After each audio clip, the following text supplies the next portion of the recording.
계속해서 시편 20장 보겠습니다. 주께서 고난의 날에 내게 들으시고 야곱의 하나님의 이름이 너를 지키시며 성소로부터 내게 도움을 보내시고 시온으로부터 내게 힘을 주시며 너의 모든 제사들을 기억하시고 네 번제의 희생을 받으시기를 원하며 셀라. 네 마음을 따라 내게 허락하시고 네 모든 계획을 이루시기를 원하노라. 우리가 너의 구원으로 인하여 즐거워하며 우리 하나님의 이름으로 우리의 깃발을 세우리니 주께서 너의 모든 간구를 이루시기 원하노라. 이제 나는 주께서 그의 기름 부음 받은 이를 구원하심을 아노니 그는 그의 오른손이 구원하시는 힘으로 그의 거룩한 하늘에서 그의 말을 들으시리라.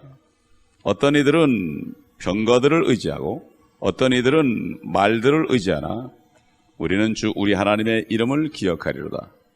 그들은 굽어 엎드러졌으나 우리는 일어나 바로 서는도다. 주여 구원하소서. 우리가 부를 때에 왕은 우리를 들으소서. 주님께서는 사마리아 여인에게 구원이 유대인에게서 난다 그랬습니다. 하나님의 계획, 에베소 1장 7절인 것처럼 때에 찬 경륜은 다니엘에게 계시된 것처럼 71회로 기한을 정했습니다. 71회라는 것은 7년에 70번, 490년입니다. 성전을 재건하라는 그러한 명이 떨어진 이후부터 490년을 정해놨어요. 그런데 기름 부분 받은 이가 끊어진 때, 그때가 바로 이스라엘이 왕이 없어졌기 때문에 이스라엘의 역사가 중단된 것입니다.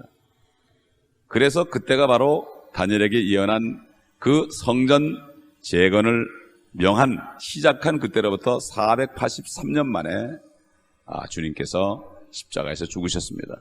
그래서 이스라엘, 야곱의 자손, 이스라엘 자손의 그 역사는 나라가 없어지고 결국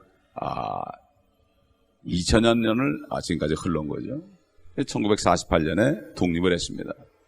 그래서 이스라엘은 진짜 왕인 예수 그리스도가 올 때 끝납니다. 그래서 결국 7년 동안의 환란, 주님이 공중 재림하시고 7년 동안의 환란 한 일회가 채워지면 모든 세상의 역사는 끝나는 것입니다. 그렇기 때문에 하나님의 모든 말씀의 그 중심은 바로 이스라엘입니다. 만왕의 왕으로 오시는 것도 이스라엘의 왕으로 오셔서 온 세상을 다스리는 겁니다. 그렇기 때문에 이 성경 안에서 우리가 이스라엘에 대한 것을 모르게 되면은 내 중심 신앙이 될 수밖에 없어요.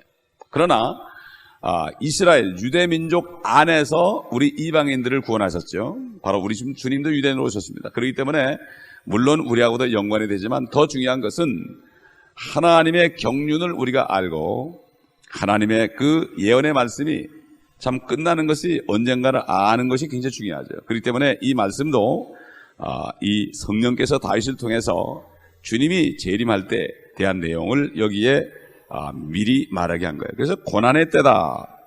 이 고난의 날이다. 이것은 예레미야서도 보면 이 환란을 바로 야곱의 고난의 때다. 그랬고 다니엘서 12장 1절도 고난의 때인데 이것은 바로 대환란이다. 주님께서도 마태복음 24장 21절에 그때 큰 환란이 있을 것이다. 대환란이 있을 것이다. 이 고난의 날, 특히 시편에서 고난의 날, 그리고 셀라가 나오는 시편은 대부분이 다 이 고난의 때, 바로 7년 환란은 이스라엘의 고난의 때입니다. 이스라엘을 마지막 연단하는 때입니다. 그때가. 그래서 14만 4천을 통해서 전도하는 것을 우리가 볼 수가 있습니다. 그래서 도움이 성소로부터 오고 시온으로부터 온다. 그래서 환란 때가 되면은 번제가 들어진다고 그랬어요. 그래서 주님께서는 너의 모든 제사들을 기억하시고 내 번제의 희생을 받으시기를 원하며 살라 그랬습니다. 그래서 요한계시록 11장 1절로 3절을 보면은 환란 때에 성전이 세워질 것을 거기 말씀하죠.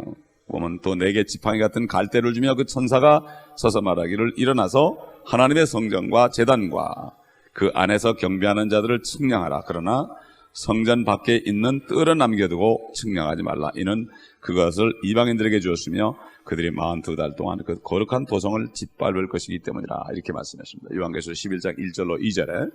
그렇기 때문에 결국 환란 때 이스라엘 민족들은 거기서 성전에서 제단에서 경배하는 것을 볼 수 있고 희생 제물을 드릴 것을 우리가 볼 수가 있습니다. 그래서 네 마음을 따라 내게 허락하시고 네 모든 계획을 이루시기를 원하노라. 이스라엘의 모든 계획, 결국 제사장 민족이 되는 겁니다. 다시 제사장 민족이 되는 거죠.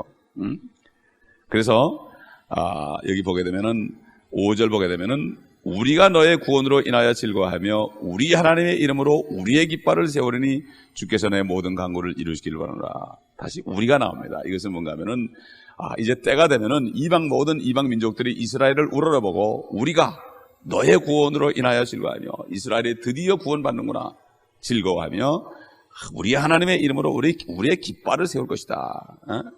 그래서 주의 하나님의 너의 모든 간구를 이루시기를 원하노라. 결국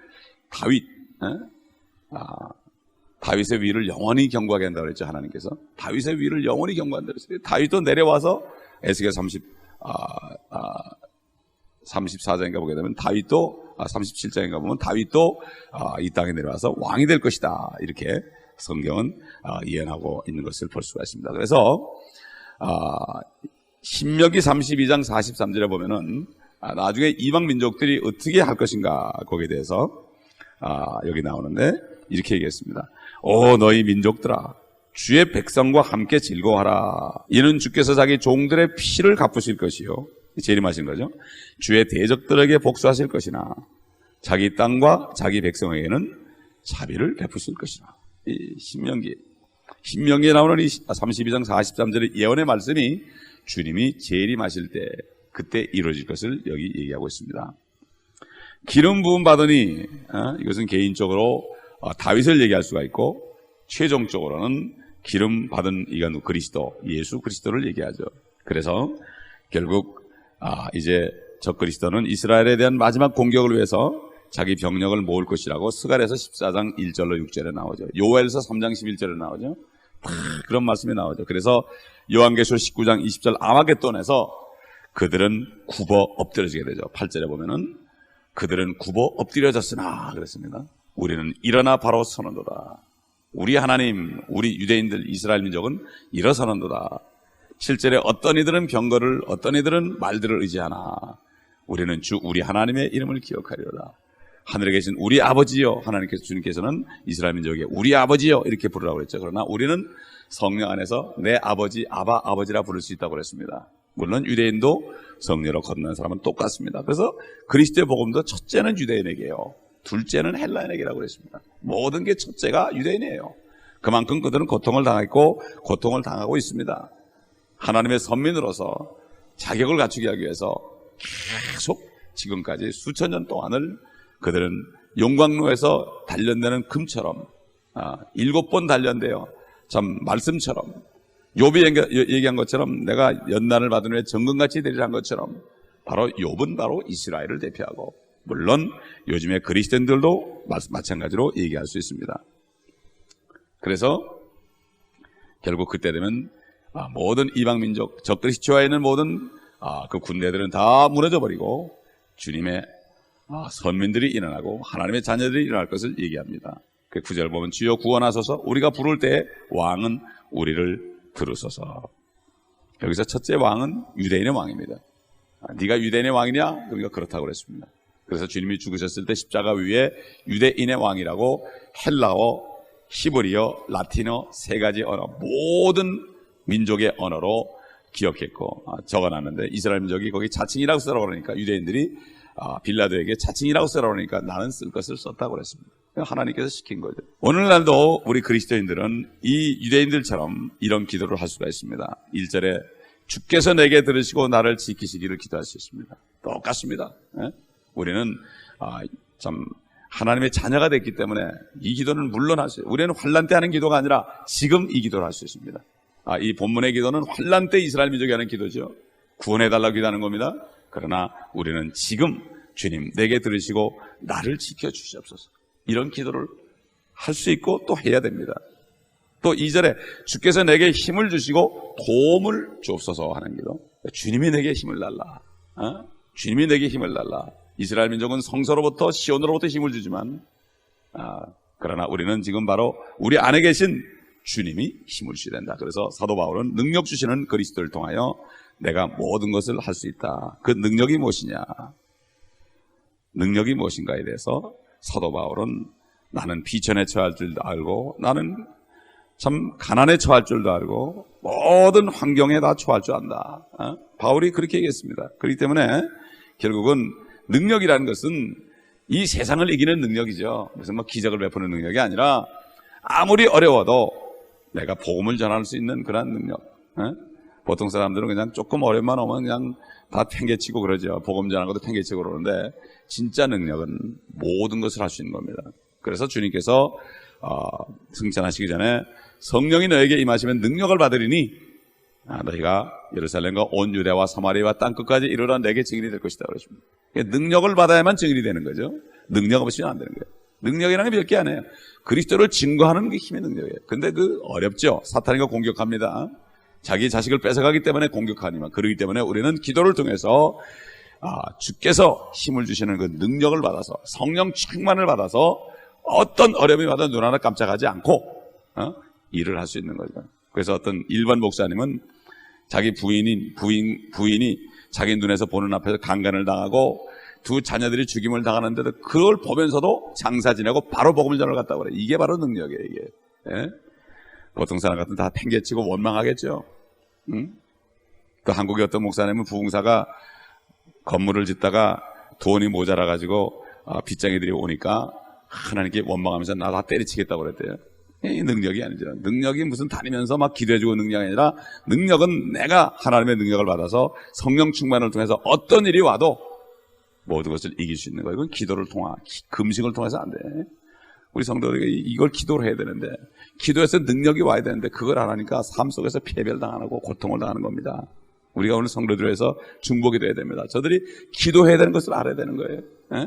말씀만 가지고 안 되는 거예요. 말씀은 장작이고 기도는 불같은 성령을 받는 거예요. 장작이 타야만 능력이 나오는데 장작 그대로 그냥 젖은 장작 상태로 있으니까 능력이 나타나지 않죠. 주께서 내게 힘을 주시고 도움을 보내시기를 기도해야 됩니다. 또 3절에 보면은 주님께서 모든 것을 기억한다고 그랬죠.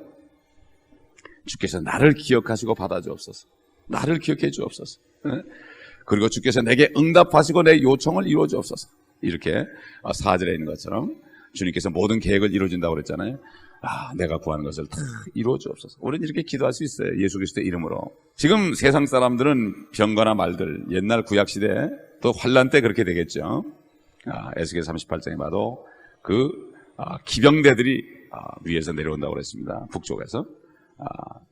그러나 우리는 이 땅에서 어떤 것보다도 그 이름 예수 안에 구원이 있기 때문에 예수 그리스도 안에 있는 능력을 그 구원을 우리가 원해야 되죠. 지금 뭐 물질도 아니고 기름도 아니고 에너지도 아니고 탱크도 아니고 비행기도 아니고 어떤 것도 아니고 우리는 예수 그리스도 안에 있는 구원의 능력을 우리는 의지해야 됩니다.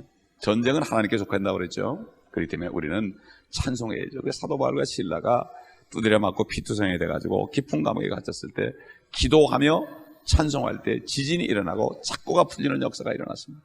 되게 보면 어려울 때 오히려 기도하고 찬송해야 되는데 어려움은 낭비하고 모든 일이 잘 될 땐 찬송하는데 거꾸로 한다고요.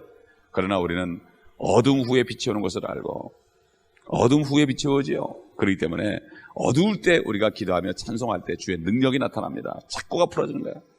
착고가 풀어지는 역사는 바로 기도하고 찬송할 때 나타나는데 주님을 영광 돌리기 위해서 기도하며 찬송해야 되는데 어려울 때일수록 찬송해서 주의 영광을 드러내야 될 텐데 우리는 많은 사람들이 육신적인 일이 잘 되면 찬송하고 그렇지 않으면 낭망하는데 사실은 육신적인 일이 안 되고 힘들 때 찬송할 때 영적인 놀란 능력과 바울과 실라처럼 오히려 간수들이 구원받는 역사가 일어나는 것을 우리가 알 수가 있습니다.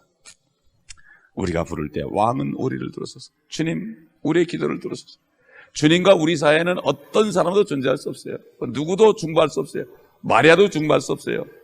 중보자는 한 분 사람이신 예수 그리스도라고 사도 바울은 디모데전서 2장 4절에 분명히 증거했습니다. 누군가 다른 사람이 필요 없어요. 우리는 직통전화를 가지고 있습니다.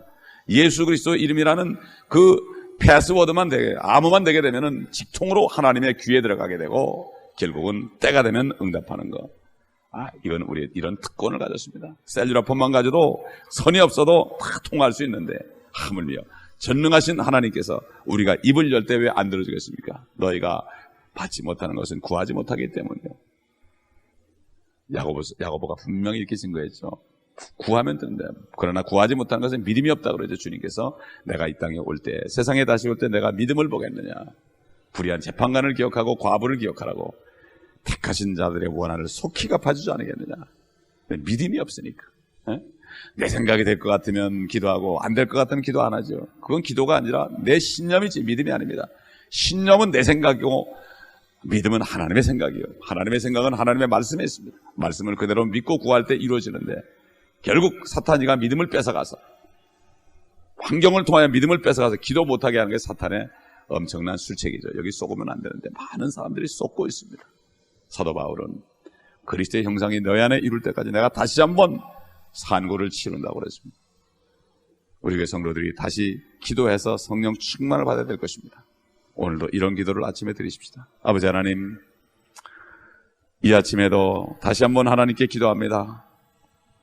육신이 피곤하고 환경이 어렵고 이런 가운데서 오히려 기도하고 찬송할 때 놀라우신 주님의 능력을 받을 때인데 이것을 모르고 있는 것을 볼 때 가슴이 아픕니다. 사도 바울은 교회를 위하여, 몸된 교회를 위하여 모든 고난을 내 육신에 채운다고 그랬습니다.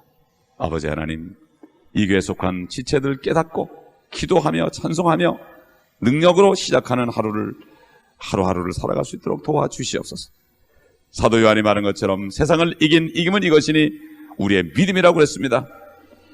아버지 하나님, 기도를 통하여 성령 충만 받을 때 믿음을 가지고 하나님의 말씀대로 순종할 때 혼들이 정결케 되므로 아버지 하나님이여, 범사가 잘 되고 강건할 텐데 강건한 방법이 세상적인 메디칼적인 방법이 아니라 하나님의 법칙대로 해야 될 텐데 성도들 깨닫고 연약하고 힘들수록 기도하고 금식함으로 능력을 회복하여 그리스도의 증인의 역사를 감당하다가 주님 오실 때 칭찬받는 성도들 될 수 있도록 도와주시고 성도들의 가정과 저들의 심령 속을 속이고 저들을 낙심시키고 어렵게 만드는 모든 사탄의 권세 예수 그리스도의 이름으로 명령하노니 다 떠나갈지어다. 감사드리며 우리 주 예수